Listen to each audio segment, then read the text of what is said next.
நம்பிக்கை, நம்பிக்கை, நம்பிக்கை. எவன் ஒருவனுக்கு தன்னிடத்தில் நம்பிக்கை இல்லையோ அவனையே நாத்திகன் என்கிறது புதிய மதம் அப்படிங்கிற சுவாமி விவேகானந்தருடைய இந்த கோட்டோட வைக்கிங்கின் கோல்டன் ஜூப்ளி செலிப்ரேஷனுடைய ஒரு பகுதியான இந்த எளிமையான சின்ன பிஸ்னஸ் செஷன் அதை ஆரம்பிக்கிறதுக்கு விளைகிறேன். வைக்கிங்கினுடைய ஃபவுண்டர் சேர்மன் மதிப்புக்குரிய ஈஸ்வரன் ஐயா அவர்களும் பெருமதிப்புக்குரிய திரு அருணாச்சலம் ஐயா அவர்களுடைய முன்னிலையில் இந்த செஷனை எடுக்கிறது ஒரு கொடுப்பினையாக கருதுகிறேன். ஏன்னா பல சமயம் வாழ்க்கை ஆறு மாதிரி தான். மழையாக பொழியிறப்போ எங்கே ஆரம்பிக்குதுன்னு தெரியல, கடைசியில் அந்த தண்ணி எங்கே போய் சேருதுன்னு தெரியல. அதுபோல தான் வாழ்க்கையினுடைய பயணத்தில் நான் இந்த நிறுவனத்தில் இந்த இடத்துல இவ்வளவு பெரிய ஒரு நல்ல மனிதர்களோடு சேர்ந்து இருப்பேன் அப்படின்னு சொல்லிட்டு நான் படிக்க ஆரம்பிக்கிறப்போ நான் நினச்சும் பார்த்ததில்ல. ஸோ படித்ததெல்லாம் டெக்னிக்கல் படிப்பு படித்தாங்க கூட வாழ்க்கை வேறு ஒரு ஃபார்மேட்டில் கொண்டாந்து இன்றைக்கி இங்கே இருக்கோம். அதுக்கு ஒரு மிகப்பெரிய நன்றியை இறைவனுக்கு தெரிவிச்சுட்டு இந்த செஷனுக்குள்ளே போக விளைகிறேன். இருக்கிறதுலே சிரமமான காரியம் வணிகர்களுக்கான பேச்சு பேசுகிறது தான். ஏன்னா உங்களிடம் இல்லாத அனுபவங்கள் எதுவும் நாங்கள் பேச போகிறதில்ல. ஒரு வகையில் பார்த்தா நான் இங்கே நிறுவனத்தில் கான்செப்ட் அண்ட் ஸ்ட்ராட்டஜிஸ்ட்டாக பிராண்டிங் அண்ட் சேல்ஸுக்கான கன்சல்டண்ட்டாக சேர்ந்த உடனே விஜய் சாரும் நானும் நிறைய பேசிகிட்டு இருப்போம். அப்போ அவர் என்ன சொன்னார்னா, அப்பா ஒரு தடவை நீங்கள் எல்லா டிஸ்ட்ரிபியூட்டரையும் பார்த்துட்டு வந்தால் பரவாயில்ல அப்படின்னு சொல்லி சொன்னார். ஸோ உங்கள் எல்லாத்தையும் நேரில் நான் சந்தித்து ஒவ்வொருத்தருக்கூடையும் நிறையா நேரம் ஸ்பெண்ட் பண்ணி அப்படி தான் என்னுடைய முதல் அறிமுகம் உங்கள் எல்லாத்தோடையும் இருந்தது. அநேகமாக நான் எல்லாரையும் சந்திச்சிட்டேன், சந்திக்காத ஒருத்தருமே இங்கே இல்லை. அதில் தெரிஞ்சுக்கிட்ட விஷயம் என்ன அப்படின்னா, நம்மளை எல்லாம் இணைச்சிருக்கக்கூடிய ஒரே ஒரு விஷயம் வைக்கிங். இதை ஒன்றை தவிர வேறு எதுவுமே ஒரு மாதிரி இல்லை எல்லாத்துக்கும். ஒவ்வொரு டிஸ்ட்ரிபியூட்டரும் ஒவ்வொருத்தரும் அவங்களுடைய வியாபார முறைகள், அவங்களுடைய குணாதிசயம், அவங்களுடைய அப்ரோச் எல்லாமே கம்ப்ளீட்டாக வேறு வேறு. அதுக்கு அவ்வளவு கதைகள் சொல்ல முடியும் என்னால். கோயம்புத்தூர் ஸ்ரீதர் சார்லேருந்து ஆரம்பித்து சென்னை இருக்கிற டிஸ்ட்ரிபியூட்டர்ஸ் முதற்கொண்டு இந்த நீள அகலங்கள் தமிழகம் முழுக்க போனால் வைக்கிங்கிற ஒரு பந்தம் தான் நமக்கு அடிப்படையே ஒழிய மற்றபடி எல்லாருமே விதவிதமான குணாதிசயங்களோடு இருக்கும். அப்போது இங்கே என்ன நான் இங்கே சொல்ல போகிறேன் அப்படின்னா, ஆக்சுவலி நான் எதுவுமே சொல்ல போகிறதில்ல. ஒரு கான்செப்ட் அண்ட் ஸ்ட்ராட்டஜிஸ்டுடைய ஒரு பணி அந்த காலத்தில் பாணர்கள்னு சொல்லுவாங்க, அவங்களுடைய பணியை ஒத்தது. நீங்கள் எல்லோரும் கூட கேள்விப்பட்டிருக்கலாம், சங்க இலக்கியங்களில் சிறுபான் ஆற்றுப்படை, பெரும்பான் ஆற்றுப்படைன்னு அந்த மாதிரி ஆற்றுப்படை நூல்கள் இருக்கும். அது ஏன் பாண ஆற்றுப்படைன்னா, அந்த பாணர்கள்னு ஒரு கேரக்டர் இருந்தாங்க. அரசர்கள் பல தேசங்களை ஆளக்கூடியவங்களாக இருப்பாங்க. இந்த ரெண்டு அரசர்களுக்கு நடுவில் ட்ராவல் பண்ணக்கூடியவங்களாக தான் இந்த பாணர்கள் இருப்பாங்க. அப்போ அவங்க என்ன பண்ணுவாங்களாம், அவங்க they will be keep on visiting Kings and emperors எல்லா இடங்கள்லையும். அந்த அரசர்கள் எல்லா இடங்களையும் சந்திக்கிறப்போ அவங்கள பற்றின விஷயங்களை அக்யூமுலேட் பண்ணி மனசில் ஏற்றிக்கிட்டே இருப்பாங்க. இதை ஏதோ ஒரு இடத்துல டாக்குமெண்ட் பண்ணணும் இல்லையா? அதை டாக்குமெண்ட் பண்ணால் தானே அடுத்த தலைமுறைக்கு கொண்டு போக முடியும். ஸோ இந்த டாக்குமெண்டேஷன் ப்ராசஸில் ஒரு பியூட்டிஃபுல் மெத்தடாலஜியை டிரைவ் பண்ணுறாங்க. என்ன அப்படின்னா, இதை வெறுமனே நான் அந்த அரசனை பார்த்தேன், இந்த அரசனை பார்த்தேன், அவருடைய குணாதிசயம் அப்படின்னா ரொம்ப போர் அடிக்கணும் நமக்கு. அப்போ என்ன பண்ணுறாங்கன்னா, இரண்டு பாணர்கள் சந்தித்து கொண்டால் என்ன பேசுவார்கள்? அப்போ ரெண்டு பேரும் ஒரு ஜங்ஷனில் மீட் பண்ணுறாங்க. அப்போது இவர் ஒரு இடத்துலேருந்து வர்றாரு, அவர் ஒரு இடத்துலேருந்து வர்றாரு. அப்போ they are communicating each other about the other Kings quality, அவங்களுடைய விஷயங்கள் எல்லாம் பேசுகிறாங்க. இதை டாக்குமெண்ட் பண்ணுறது தான் இந்த பாண ஆற்றுப்படை. ஆறு அப்படின்னா வழி, ஆற்றுப்படைனா வழிகாட்டும் நூல்னு அர்த்தம். அப்போது அந்த சிறுபான் ஆற்றுப்படை, பெரும்பான் ஆற்றுப்படையில் ரெண்டு பாணர்கள் சந்தித்தா ஒருத்தர் ஒரு அரசனை பற்றி சொல்லுவார், ஒருத்தர் இன்னொரு அரசனை பற்றி சொல்லுவார். இப்படி லௌகீக விஷயங்களுக்காக உருவாக்கப்பட்டதை தான் சரி ஏன் இந்த ஆற்றுப்படையை நம்ம இறைவனை நோக்கி திருப்பக்கூடிய ஒரு விஷயமா மாற்றக்கூடாதுன்னு சொல்லி தான் நக்கீரர் திருமுருகாற்றுப்படை பாடுறார். அதில் வரக்கூடிய 6 எத்தேச்சி அமைஞ்ச 6 இடங்கள் தான் ஆற்றுப்படை வீடுகள் அப்படின்னு இருக்கிறது தான் நம்ம இன்னைக்கு அதை மருவி 6 படை வீடுன்னு சொல்லிட்டு இருக்கோம். இது எதுக்குன்னா ஜஸ்ட் ஒரு சுவாரஸ்யத்துக்காக இதை சொல்கிறேன். அப்போது இந்த பாணர்கள் சந்திக்கிறப்ப அவங்க என்ன பண்ணுவாங்களாம், they will share the knowledge. வணிகத்தினுடைய மிக மிக ஆதாரமான விஷயமே வந்து sharing the knowledge through communication அப்படிங்கிற அந்த ஒரு வரியில் தான் இந்த உலகத்தினுடைய என்டையர் பிஸ்னஸ் சிஸ்டமே இயங்கிட்டு இருக்கு அப்படிங்கிறது உங்களுக்கு ஆச்சரியமாக இருக்கலாம். எங்களுடைய தொழில் வந்து ஒரு விஷயத்தை என்ன நடக்குது அப்படின்னு சொல்லி இந்த உலகத்தில் கவனிச்சுக்கிட்டே இருக்கிறது வந்து ரொம்ப ரொம்ப ஆதாரமான குணாதிசயம். அந்த ஒரு குணாதிசயம் இருக்கிற வரைக்கும் தான் இந்த தொழிலை நாங்கள் இருக்க முடியும். அப்போது இந்த மாறும் உலகின் மகத்துவம் அறிவுன்னு கண்ணதாசன் சொல்லுவார். எப்படி உலகம் வந்து மாறிக்கிட்டே இருக்கும் அப்படிங்கிறது தான். உலகத்தினுடைய மிகப்பெரிய நியதி என்ன அப்படின்னா, இங்கே பெர்மனண்ட் அப்படின்னு எதுவுமே கிடையாது. ஆனால் ஒன்று மட்டும் பெர்மனண்ட். என்ன அப்படின்னா, சேஞ்ச் அலோன் இஸ் பெர்மனண்ட். அப்போது மாற்றம் ஒன்றே மாறாதது. இது ஒரு ஆக்சிமுரண் மாதிரி, நகைமுரண், முரண்களால் ஆக்கப்பட்ட ஒரு வாக்கியம். அப்படின்னா எதுவுமே இங்கே நிரந்தரம் இல்லை. ஆனால் எது நிரந்தரம் அப்படின்னா மாறிக்கொண்டே இருக்கிறத விட்டு நிரந்தரம். அப்போ சேஞ்ச் அலோன் இஸ் பெர்மனண்ட். அந்த சேஞ்சுக்கு நாங்கள் ரெடியாக இருக்கணும். And we have to be a good observers. அப்படி ஒரு அப்சர்வ் பண்ணிட்டு இருக்கக்கூடிய விஷயத்தை வந்து உங்களோட பகிர்ந்துக்கிறப்போ, ஏற்கனவே இந்த துறையில் விற்பனர்களாக இருக்கக்கூடிய உங்களுக்கு ஏதாவது ஒரு வகையில் ஒரு ஸ்பார்க்கை நாங்கள் உங்களுக்கு கொடுக்க முடியும். ஏதாவது ஒரு வகையில் ஒரு கிளிம்ஸை உங்களுக்கு காமிக்க முடியும். Then the rest will be the history. மிச்சதெல்லாம் நீங்கள் பார்த்துப்பீங்க. ஆனால் 4 இடங்களுக்கு போய் 4 பேர்த்துக்கிட்ட பார்த்து 4 விஷயங்களை கொண்டாந்து ஒரு இடத்துல சொல்கிறப்போ, கிராஸ் டொமைன் நாலேஜ்னு ஒன்று இருக்குது. ஒரு துறையில் இருக்கக்கூடிய நாலேஜ் இன்னொரு துறைக்கு வேறு விதமாக பிரம்மாண்டமாக வந்து அது வந்து ஒரு செயல்பாட்டுக்கு கொண்டு வர முடியும். அதுக்கு விளையாட்டாக ஒன்று சொல்லுவாங்க. அதாவது இந்த உலகத்தில் எது எங்கே எப்படி ஒரு நாலேஜ் சிஸ்டமாக மாறும் அப்படின்னு சொல்லி தெரியாது. கி ராஜநாராயணன் ஒரு எழுத்தாளர். அவர் வந்து பேசிக்கலி ஒரு கரிசல் காட்டு விவசாயி. அவர் வந்து one of the best writer on documenting விவசாய சிஸ்டங்களை வந்து நிறைய டாக்குமெண்ட் பண்ணிக்கிட்டே இருப்பார் அவருடைய கதைகளில். ஆனால் மனித குணாதிசயங்களை பற்றியும் வந்து டாக்குமெண்ட் பண்ணிகிட்டு இருப்பார். அதில் அவர் என்ன சொல்கிறாருன்னா, ஒரு கதையில் என்ன சுவாரஸ்யம் வரும்னா, விவசாயிகள் வந்து ரொம்ப எளிமையான மனிதர்கள். அவங்களுக்கு வந்து ஆசைனாலும் சரி அதிகமாக காமிக்கணும், லார்ஜ் லைஃப் தான் எதுவாக இருந்தாலும். பாசம்னாலும் அது பிரமாணம் காமிக்கணும், அதே மாதிரி கோபம்னாலும் சரி பொறாமைனாலும் சரி எல்லாமே அப்படி தான் வந்து முடிஞ்சிடும். அப்படி வந்து ஒரு காட்டுக்காரர் வந்து நல்ல அவருக்கு விளைச்சல் வந்துருச்சு. ஒரு கம்பு போட்டு நல்ல விளைச்சல் வந்து அற்புதமாக வந்துருச்சுங்களா. அவர் வந்த உடனே என்ன செய்கிறாருன்னா, இதை வந்து பக்கத்து காட்டுக்காரர்கள் எல்லாம் பார்த்துக்கிட்டே இருக்காங்க. அவங்களுக்கு வந்து ஒரு ஸ்டேஜில் இந்த ஆற்றாமையே தாங்கலை. என் காட்டில் இவ்வளோ தான் விளையுது, இவன் காட்டில் இப்படி வந்துருச்சுன்னு சொல்லிட்டு என்ன பண்ணுறாங்க, ஒரு நல்ல விளைஞ்ச ஒரு காடை ஒரு நாள் ராத்திரியாக எழுத போட்டு உழுது போட்டுடுறாங்க. அடுத்த நாள் காலையில் வந்து இந்த விதைச்ச விவசாயி பார்த்தா அவருக்கு நெஞ்செல்லாம் பதறி போச்சு. அதுக்கு முன்னாடி வரைக்கும் அவ்வளோ அற்புதமாக இருந்த ஒரு காடு அடுத்த நாள் பார்த்தா எல்லாம் உழவு ஓட்டியிருக்காங்கன்னு சொல்லிட்டு அவர் ரொம்ப வெறுத்து போய் ஒரு 10 நாள் 15 நாள் அதை வந்து காட்டு பக்கமே நான் போக மாட்டேன்னு சொல்லிட்டு அவர் விட்டுட்டார். 16வது நாள் வந்து எல்லோரும் கூப்பிட்றாங்க, யோ வந்து உன் காட்டை பாருன்னு சொல்லிட்டு. என்னன்னு பார்த்தா இந்த உழவு ஓட்டி வச்ச இந்த பயிர்கள்லாம் இருக்கு இல்லைங்களா, அது மீண்டும் துளிர்க்க ஆரம்பிச்சிருச்சான். துளிர்க்க ஆரம்பிச்சது எப்படி துளிர்த்து தான், ஏற்கனவே அது எந்த அளவுக்கு இருந்ததோ அதை விட பல மடங்கு வீரியத்தோடு அது துளிர்த்து தான். அதனால் இன்னைக்கு வரைக்கும் கரிசல் காட்டில் இரட்டை உழவு முறைன்னு ஒன்று இருக்குது. அதை இப்படி தான் கண்டுபிடிச்சிருக்காங்க. அப்போது இது பாருங்கள், அதாவது ஒரு துறையில் ஏதோ ஒரு இடத்துல அகஸ்மாத்தா ஆக்சிடென்டல் டிஸ்கவரிங்கிறது ஒரு ரொம்ப பாப்புலர் டெர்மினாலஜி தொழிலையும் வணிகங்கள் எல்லா இடங்கள்லையுமே. இந்த மாதிரி ஆக்சிடென்டல் டிஸ்கவரியே நமக்கு இவ்வளோ இன்சைட்ஸை கொண்டு வர முடியும்னா, ஏற்கனவே இந்த துறையில் மிகப்பெரிய வல்லுநர்களாக இருக்கக்கூடிய வியாபாரத்திலேயே தொடர்ந்து இருந்திருக்கக்கூடிய உங்களுக்கு நாங்கள் வழிகாட்டியாக இன்றைக்கி இருக்க வாய்ப்பே இல்லை. ஆனால் அங்கொன்றும் இங்கொன்றுமாக இருக்கக்கூடிய சில சிஸ்டங்களை பற்றி உங்களுக்கு கொண்டு வந்து பேசுகிறதுக்காக மட்டும்தான் இந்த இடத்துல நான் வந்திருக்கேன். அப்படி இருக்கக்கூடிய சிஸ்டம் ஏதோ ஒரு வகையில் நம்ம எதிர்காலத்தில் ஒரு விஷயத்தை கொண்டு செலுத்தக்கூடிய முறைகளுக்கு உபயோகமாக இருக்கும் அப்படிங்கிற அந்த அடிப்படை நம்பிக்கை தான் இந்த செஷனுக்கான காரணம். அதனால் இது வந்து உங்களுக்கு ஒரு வழிகாட்டும் செஷனாக நீங்கள் என்றைக்கும் எடுத்துக்கக்கூடாது.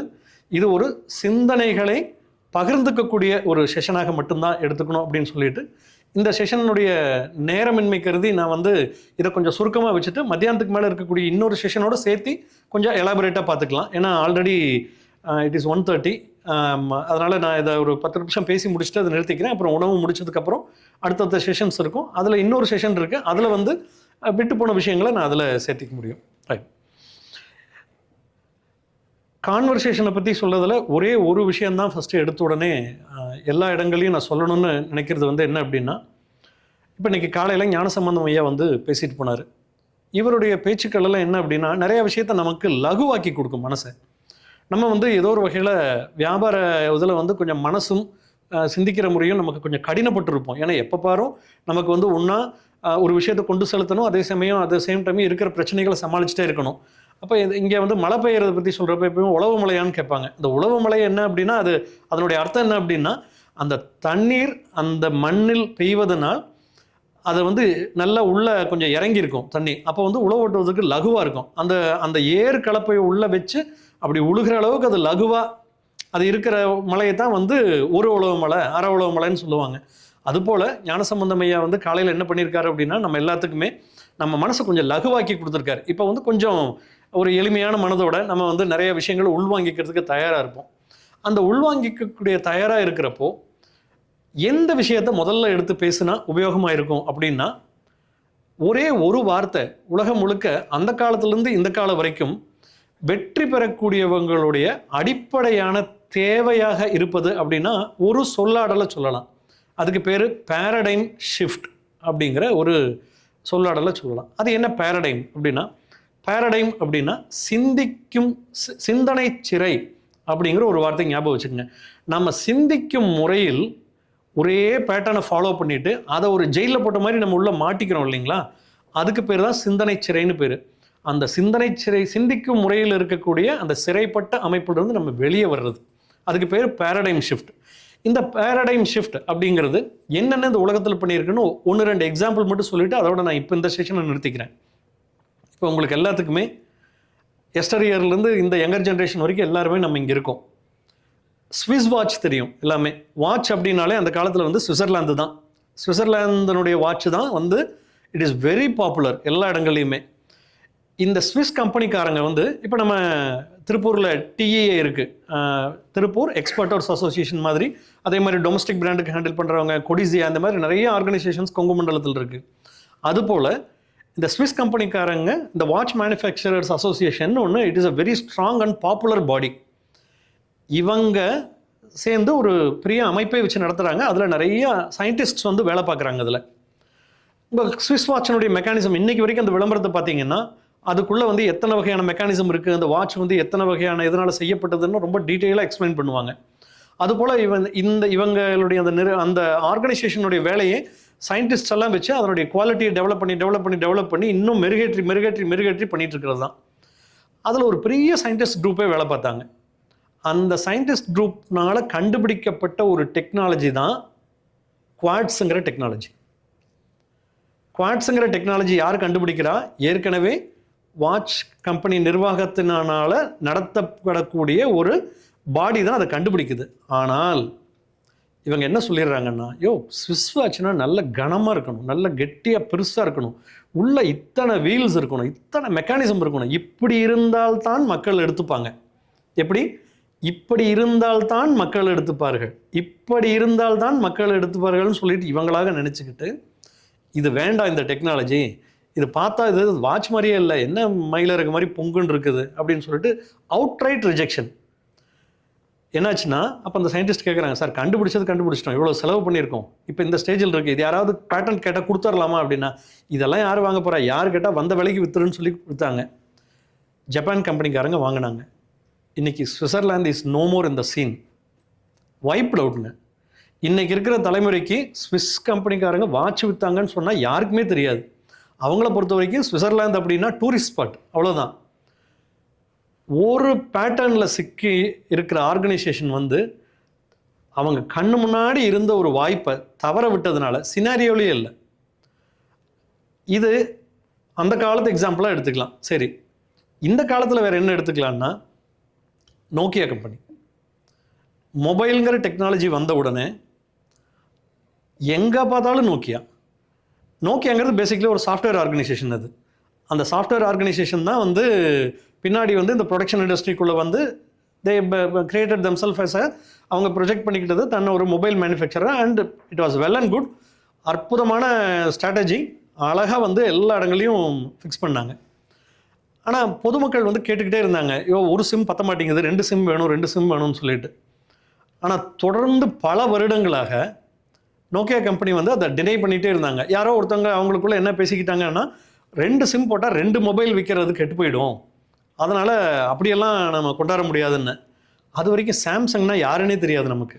அவங்க என்ன விற்றாங்கன்னு கூட தெரியாது. ஆனால் சாம்சங் உள்ளே வரும்போதே மொபைல் இண்டஸ்ட்ரியில் சாம்சங் டியோன்னு சொல்லிட்டு ஒரு ஒரு டபுள் சிம் மொபைலோடு தான் உள்ளே வந்தான். இன்றைக்கி எங்கே இருக்குது நோக்கியோ? சீன்லேயே இல்லை. ஆனால் அவங்க முன்னாடி வந்து வாய்ப்பை தட்டிக்கிட்டு தான் இருந்தது. அவங்க தான் எல்லா இடங்களையும் நீக்கமர நிறைந்திருந்தார்கள். சரி, அதிலிருந்து தான் ஏதாவது கற்றுக்கிட்டாங்கன்னா அடுத்தது எடுத்துக்கிட்டால் பிளாக்பெரி மொபைலினுடைய பாப்புலாரிட்டி அன்பிலீவபிள். இன்றைக்கி இருக்கக்கூடிய நிறைய டெக்னாலஜிகளுடைய முன்னோடியாக அவங்க தான் இருந்தாங்க. மொபைலிருந்து இமெயில் அனுப்பலாம், அவங்களுக்குள்ள ஒரு நெட்வொர்க் இருந்தது, அந்த நெட்வொர்க்குள்ளே மெசேஜிங் அனுப்பிச்சிக்கலாம், எல்லாமே இருந்தது. இதை கொஞ்சம் காமனாக பண்ணிவிடுங்கன்னு திருப்பியும் ஒரு டிமாண்ட் இருந்தது. இருந்தால் நான் இப்படி தான் இருப்பேன் அப்படின்னு சொல்லி இந்த கான்செப்டை வச்சுட்டு இருந்தாங்க. அதுக்கப்புறம் ஐஃபோன் வந்தது, ஆண்ட்ராய்டு வந்தது. இன்றைக்கி எல்லா கான்செப்டுக்கும் ஆதாரமாக இருக்கக்கூடிய பிளாக்பெரி சினாரியோலேயே இல்லை. அப்போது ஒருத்தருடைய இந்த கிராஸ் டொமைனில் நம்ம கற்றுக்க வேண்டிய விஷயம் என்ன அப்படின்னா, ஏதோ ஒரு வகையில் நம்ம முன்னாடி நம்மளுடைய பேட்டர்னை மாற்றிக்கிறதுக்காக என்னவோ வந்து நம்மக்கிட்ட தட்டும். அப்போது நம்ம செய்ய வேண்டிய விஷயம் என்ன அப்படின்னா, we have to keep our thinking pattern little bit open. அவ்வளோதான். மாற்றத்தை தொடர்ந்து கொண்டு வந்துக்கிட்டே இருக்கணுங்கிறது நியதி இல்லை, மாற்றத்தை மறுத்து கொண்டே இருக்கணுங்கிறது. இந்த ரெண்டுக்கும் நடுவில் ஏதோ ஒரு பேலன்ஸில் தான் லைஃப் இருக்குது. அப்போது ஒரு வணிகர்களான நம்ம, ஏற்கனவே வணிகத்துறையில் இருக்கிறவங்க இந்த மாற்றத்தை எப்படி எதிர்கொள்ளணும் அப்படிங்கிறது நிறைய பேருடைய எக்ஸாம்பிளில் தான் நம்ம பார்க்க முடியும். ஒரு 10 வருஷத்துக்கு முன்னாடி, ரொம்ப வருஷம் வேண்டாம், ஒரு 10 வருஷத்துக்கு முன்னாடி பார்த்தா இன்றைக்கி இருக்கிற நிறைய சௌகரியங்கள் இல்லை. யூபிஐ பேமெண்ட் இல்லை, ஆன்லைன் சேல் அப்படிங்கிற கான்செப்ட் டெவலப்பே ஆகலை.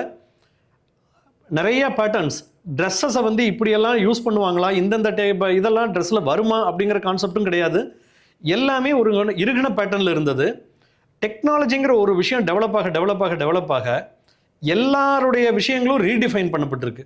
இன்றைக்கி வந்து ஒரு ஸ்டேஜில் நம்ம எப்படி இந்த வணிகத்தை பார்க்குறோம் அப்படிங்கிறது தான் நமக்கு ரொம்ப ரொம்ப முக்கியமாக இருக்குது. முதல்ல எல்லாம் இவ்வளோ பெருசாக யோசிக்கிறதுக்கான வாய்ப்புகளும் வசதிகளும் இந்த உலகத்திலேயே இல்லாமல் இருந்தது. ஆனால் இன்றைக்கி வந்து அதுக்கான வாய்ப்புகளும் வசதிகளும் நம்மக்கிட்ட இருக்கிறதுனால அப்போ நம்ம ஒரே ஒரு பேட்டர்னை மட்டும் ஃபஸ்ட்டு எடுத்துக்கணும். நமக்கு சில விஷயங்கள்லாம் ஆரம்பத்தில் ஸ்ட்ரேஞ்சிலிருந்து தான் சொஃபஸ்டிகேஷனுக்கு போகும். எடுத்த உடனே அந்த விஷயத்தை நீங்கள் 4 பேர்த்துக்கிட்ட சொன்னீங்கன்னா தே வில் ஃபீல் ஸ்ட்ரேஞ்ச், உங்களையும் ஸ்ட்ரேஞ்சாக ஃபீல் பண்ண வச்சுருவாங்க. ஆனால் அது பழகினதுக்கப்புறம் எனக்கு அன்னைக்கே தெரியும் இந்த விஷயம் கட்டாயம் ஜெயிக்கும் அப்படின்னு சொல்லி நான் நினச்சிட்டு இருந்தேன்னு சொல்லி அன்றைக்கி சொல்லுவாங்க. அப்படி பார்த்தா ஒரு விஷயத்தை நம்ம எப்படி பார்க்க ஆரம்பிக்கிறோம் அப்படிங்கிறது தான் மிகப்பெரிய மாற்றத்தை கொண்டு வரும். அதில் நம்ம செய்ய வேண்டியது என்ன அப்படின்னா, நான் என்னுடைய சேல்ஸ் ஸ்டாஃப் முதற்கொண்டு எல்லாத்துக்கும் சொல்லுவேன், எஃப்எம்சிஜி அப்படிங்கிற concept, fast moving consumer goods அப்படின்னு சொல்கிறாங்க. இந்த எஃப்எம்சிஜி அப்படின்னு என்னன்னு சொல்லி கேட்டால் எல்லாருமே என்ன சொல்லுவாங்கன்னா, சார் உணவுகளை தான் சொல்லுவாங்க. ஏன்னா உணவு மட்டும்தான் ஃபாஸ்ட் மூவிங் கன்சியூமர் குட்ஸ்னு நமக்கு பதிய வைக்கப்பட்டிருக்கு. ஆக்சுவலி நம்ம எடுக்கக்கூடிய வைக்கிங் நெட்டர்ஸ் வந்து நம்ம எஃப்எம்சிஜி லைனுக்குள்ளே தான் நம்மளை கொண்டாந்துக்கணும்.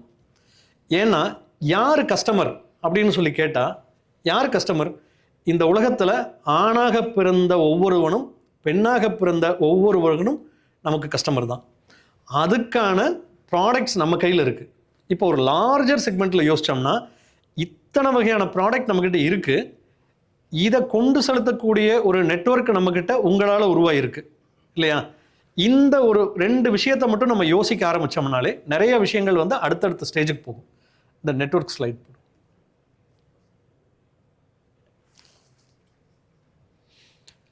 இன்றைக்கி 2 ஸ்லைடு தான், 2 விஷயங்களை பற்றி மட்டும்தான் நான் வந்து இந்த செஷனில் சொல்ல போகிறேன்.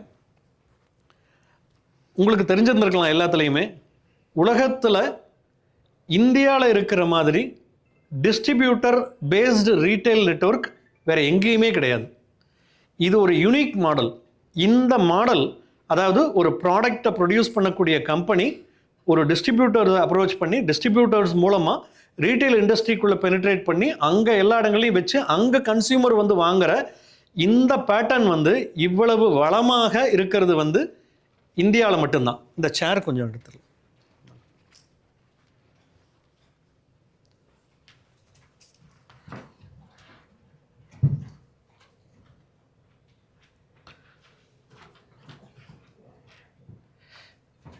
இது ஆக்சுவலி இந்த வணிக முறையினுடைய சிஸ்டம் வந்து நம்ம விரும்பினாலும் விரும்பாட்டியும் நமக்கு வந்து பிரிட்டிஷ் கிட்ட இருந்து ஆரம்பிக்க வைக்கப்பட்ட ஒரு சிஸ்டம் தான் இது.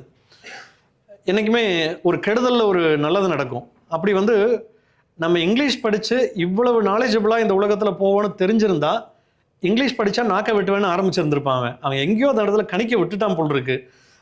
அதனால தான் நம்ம லைஃப் ஸ்டைல் பேட்டர்னே வேறு இடத்துல மாறிடுச்சு. அதுபோல் நம்ம வளங்களை எல்லாத்தையும் ஒரு இடத்துல கொள்ளையடிச்சு கொண்டு போய் கப்பல் அப்படிங்கிற ஒரு துறைமுகத்துக்கு கொண்டு போய் சேர்த்துறதுக்காக போட்டது தான் இன்றைக்கி இருக்கிற ரயில்வே சிஸ்டம். இன்றைக்கி ஆக்சுவலி அமெரிக்காலையும் கூட இவ்வளோ ஒரு ஆர்கனைஸ்டு ரயில்வே சிஸ்டம் வேறு எங்கேயுமே கிடையாது உலகத்தில். இந்தியாவில் மட்டும்தான் இவ்வளோ பியூட்டிஃபுல் சிஸ்டம் இருக்குது. அதில் அவன் அந்த வரி வசூல் சிஸ்டம் பேட்டர்ன் முதற்கொண்டு எல்லாத்துலேயும் உருவாக்கின ஒரு ரா சிஸ்டம் தான் இன்றைக்கி ரிஃபைன் ஆகி இன்றைக்கி வந்து இந்த டிஸ்ட்ரிபியூட்டர் ரீட்டைல் நெட்வொர்க்காக இன்றைக்கி வந்து இந்த இடத்துல இருக்குது. இது ஒரு பியூட்டிஃபுல் சிஸ்டம் உலகத்தில்.